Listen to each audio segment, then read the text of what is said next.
Hello friends, എല്ലാവർക്കും ഇന്നത്തെ വീഡിയോയിലേക്ക് സ്വാഗതം. ഇന്നത്തെ വീഡിയോ ഞാൻ പറയാൻ പോകുന്നത് ഇൻഫ്ലുവൻസറായ അക്വാശോ എന്ന് പറഞ്ഞൊരു പെൺകുട്ടി അതിക്രൂരമായി കൊന്ന കൊലപാതകത്തെക്കുറിച്ചാണ് ഞാൻ ഇന്നത്തെ വീഡിയോ പറയാൻ പോകുന്നത്. എന്നാൽ നമുക്കിനി വീഡിയോയിലേക്ക് പോകാം.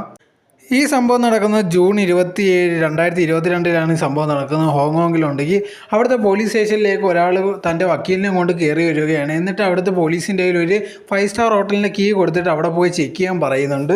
അങ്ങനെ അവിടെ ചെന്ന് ചെക്ക് ചെയ്യുമ്പോഴത്തേക്ക് ഒരു പെൺകുട്ടി മരണപ്പെട്ട് കിടക്കുന്നതായിട്ടാണ് ശ്രദ്ധയപ്പെട്ടത്. ആ പെൺകുട്ടി ആരാണെന്ന് നോക്കിയപ്പോഴാണ് അവരൊക്കെ എല്ലാവർക്കും മനസ്സിലായത് അക്വാചോ എന്ന് പറഞ്ഞ പെൺകുട്ടിയാണത്. അവളുണ്ടെങ്കിൽ ഭയങ്കര ഇൻഫ്ലുവൻസർ, അതോടെ തന്നെ ഭയങ്കര ഇൻസ്റ്റാഗ്രാം സെലിബ്രിറ്റിയും കൂടിയാണ്. എല്ലാ ദിവസവും ഉണ്ടെങ്കിൽ തൻ്റെ ഇൻസ്റ്റാഗ്രാമിൽ ഒരു ഫോട്ടോ അല്ലെങ്കിൽ താൻ ചെയ്യുന്ന എല്ലാ കാര്യങ്ങളും ഇടുന്ന ഒരു സ്വഭാവം അക്വാചോയ്ക്കുണ്ട്. അങ്ങനെ ഇരിക്കുമ്പോഴാണ് ജൂൺ 27 ഇതേ കണക്ക് ഉണ്ടെങ്കിൽ അവസാനം ഉണ്ടെങ്കിൽ താൻ ഗോൾഫ് കളിക്കുന്നതായിട്ട് മാത്രമാണ് ഒരു ഫോട്ടോ ഇട്ടിരുന്നത്. സോ അതിന് ശേഷം ഉണ്ടെങ്കിൽ വേറെ അതിനെപ്പറ്റി ഒരു ഡീറ്റെയിൽസും കാണുന്നില്ല. അപ്പോൾ ആൾക്കാർക്കും ഫാൻസിനൊക്കെ ഒരുപാട് ഡൗട്ടായി. 2-3 ദിവസം കഴിഞ്ഞിട്ട് വേറെ ഒരു ഡീറ്റെയിൽസോ അങ്ങനത്തെ ഉള്ള ഒരു കാര്യങ്ങളും ഇല്ല. എന്തോ ചെയ്യേണ്ടതെന്നൊന്നും അറിയാതിരിക്കുന്ന ഒരു സമയമായിരുന്നു. ആ സമയത്താണ് ഈ ജൂൺ 30 ഉണ്ടെങ്കിൽ അക്വാചോ ഉണ്ടെങ്കിൽ ഹയർ സ്റ്റഡീസിന് വേണ്ടി അമേരിക്കയിൽ പോകാൻ നിൽക്കുന്ന ഒരു ടൈമും കൂടിയാണ്. ആ സമയത്തുണ്ടെങ്കിൽ തൻ്റെ അമ്മയുണ്ടെങ്കിൽ വിളിക്കുകയും ചെയ്തു അക്വയെ. പക്ഷേ അക്വ ഉണ്ടെങ്കിൽ ഫോണൊന്നും എടുക്കുന്നത്. ഇത് ഭയങ്കരമായിട്ടൊരു ഡൗട്ടാണ് ആ അമ്മയ്ക്ക് ഉണ്ടാക്കിയത്. ഉടനെ തന്നെ ഉണ്ടെങ്കിൽ അടുത്തുള്ള പോലീസ് സ്റ്റേഷനിൽ ചെന്ന് ഈ വിവരം പറയുകയും ചെയ്തു.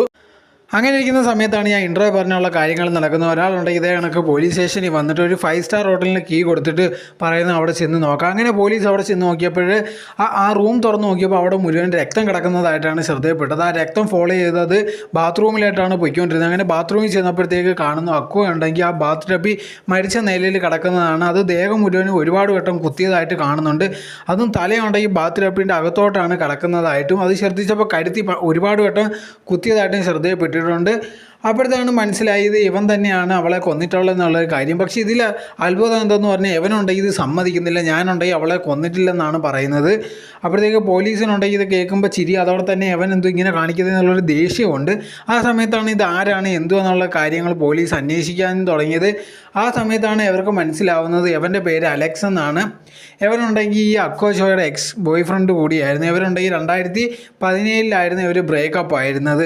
സോ അന്ന് വരെ അവർ ഭയങ്കര നല്ലൊരു റിലേഷനിലാണ് പോയിക്കൊണ്ടിരിക്കുന്നത്. ആ സമയത്തുണ്ടെങ്കിൽ ഇവർ ബ്രേക്കപ്പ് ആയ ടൈമിൽ ഇവർക്ക് ഭയങ്കര ഒരു പ്രശ്നം ഉണ്ടായിരുന്നു. അവൻ അവളെ ഭീഷണിയൊക്കെ പെടുത്തിയിട്ടുണ്ടായിരുന്നു, ഞാൻ നിന്നെ കൊല്ലുമെന്നൊക്കെ പറഞ്ഞു. അതുണ്ടെങ്കിൽ കുറച്ച് അധികമായിട്ട് പോയിക്കൊണ്ടിരിക്കുന്ന സമയത്താണ് അക്വ ഉണ്ടെങ്കിൽ അടുത്തുള്ള പോലീസ് സ്റ്റേഷനിൽ ചെന്ന് കംപ്ലയിൻറ്റ് ചെയ്യുകയാണ് ചെയ്യുന്നത്. അത് ഏവനുണ്ടെങ്കിൽ അവളെ കൊല്ലാൻ ശ്രമിക്കുന്നതൊക്കെ ഭീഷണിപ്പെടുത്തിയിട്ടുണ്ടായിരുന്നു. കരുത്തിനിരിക്കാനൊക്കെ ശ്രമവും നടത്തിയായിരുന്നു. ഇതിനെ തുടർന്നുണ്ടെങ്കിൽ പരാതി പറയുകയും ചെയ്തു. അങ്ങനെ ഉണ്ടെങ്കിൽ ആ വർഷം തന്നെ അവനെ അറസ്റ്റ് ചെയ്ത് അങ്ങനെ ജയിലിലാക്കുകയും ചെയ്തു. അത് കഴിഞ്ഞ് കുറേ വർഷങ്ങൾക്ക് ശേഷമാണ് ഈ സംഭവം നടക്കുന്നത്. അങ്ങനെ പോലീസ് ഉണ്ടെങ്കിൽ അവനെതിരെയുള്ള എല്ലാ തെളിവുകളും ശേഖരിക്കാൻ വേണ്ടി റെഡിയായി. അങ്ങനെ അവിടെ തന്നെ ആ ബാത്ത് ടബിൻ്റെ അടുത്ത് ഒരു കത്തി കിടക്കുന്നതായിട്ട് ശ്രദ്ധയപ്പെട്ടു. അത് വെച്ചാണ് ഈ അക്വയെ കുത്തി കൊന്നത്. അങ്ങനെ ആ കത്തി എവിടുന്നാണ് വാങ്ങിച്ചതെന്നുള്ള കാര്യങ്ങൾ നോക്കിയപ്പോൾ ഇവൻ തന്നെയാണ് ഒരു സ്റ്റോറിൽ നിന്ന് വാങ്ങിച്ചതെന്നുള്ള കാര്യം പോലീസിന് മനസ്സിലാവുകയും ചെയ്തു. അതിനുശേഷം ഉണ്ടെങ്കിൽ CCTVയിലും കണ്ടിട്ടുണ്ട് ഇവനുണ്ടെങ്കിൽ ഈ അക്വയായിട്ടൊന്ന് ഒരു സ്റ്റോറിൽ നിന്ന് ഒരു അപ്പാർട്ട്മെൻറ്റിൽ നിന്നൊക്കെ ഇറങ്ങി പോകുന്നതായിട്ട്. സോ അതും ഇവനെതിരെ വലിയൊരു തെളിവ് കിട്ടിയിട്ടുണ്ട്. പക്ഷേ ഈ കേസിന് ഇതുവരെ ഒരു വിധി വന്നിട്ടില്ല. ഇത് ലേറ്റസ്റ്റ് ആയിട്ടൊക്കെ നടന്നൊരു കേസ് അല്ലെങ്കിൽ പോലും ഇതുവരെ ഇതിനെപ്പറ്റി വേറെ ഇൻഫോർമേഷനോ അതിനെപ്പറ്റി അവൻ എന്ത് സംഭവിച്ചു അല്ലെങ്കിൽ എന്ത് വിധിയാണ് വന്നതെന്നുള്ളൊരു ഇൻഫോർമേഷനും ഇതുവരെ വന്നിട്ടില്ല. ഈ കേസ് ഇപ്പോഴും പോയിക്കൊണ്ടിരിക്കുക എന്നുള്ളൊരു കാര്യമാണ്. നിങ്ങൾ ഈ കേസിനെ പറ്റി എന്താണ് വിചാരിക്കുന്നത്? കമൻറ്റ് ബോക്സിൽ കമൻറ്റ് ഇടുക. നിങ്ങൾ ഈ ചാനൽ ആദ്യമായിട്ടാണെങ്കിൽ മറക്കാതെ ലൈക്ക് ചെയ്യുക, ഷെയർ ചെയ്യുക, കമൻറ്റ് ചെയ്യുക, മറക്കാതെ സബ്സ്ക്രൈബ് ചെയ്ത് അടുത്തുള്ള ബെൽ ബട്ടൺ അമർത്തുക. എന്നാലും ഞാൻ ഇനി ചെയ്യുന്ന വീഡിയോസ് എല്ലാം നിങ്ങൾക്ക് നോട്ടിഫിക്കേഷനായി വരികയുള്ളൂ. Thank you.